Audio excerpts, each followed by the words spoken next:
তাহলে আমাকে এখানে একটা স্ট্রেট লাইন ক্রিয়েট করতে হবে। তাহলে আমি একটু প্রোডাক্ট নেব প্রথমে।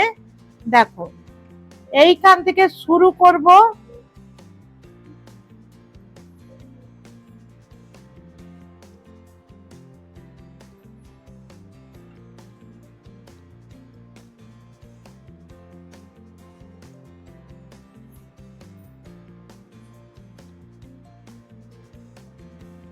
দেখো হয়েছে। এবার লাইন্সটা হলো, আর ঝুলে আছে মনে মনে হচ্ছে, এখানে ঝুলে আছে মনে হচ্ছে না, একটা লাইন ক্রিয়েট হয়ে গেছে।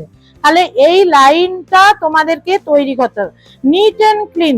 যখনই দেখবে আপ ডাউন, তখনও আইব্রোটা আর ভালো লাগবে না, তোমাদেরকে এইটা করতে হবে। আবার এই উপরের লাইনটা করার সময় তোমরা উল্টো দিকে চলে আসবে, তাহলে তোমাদের দেখবে সুবিধা হবে। দেখো এইভাবে টানবে যখন,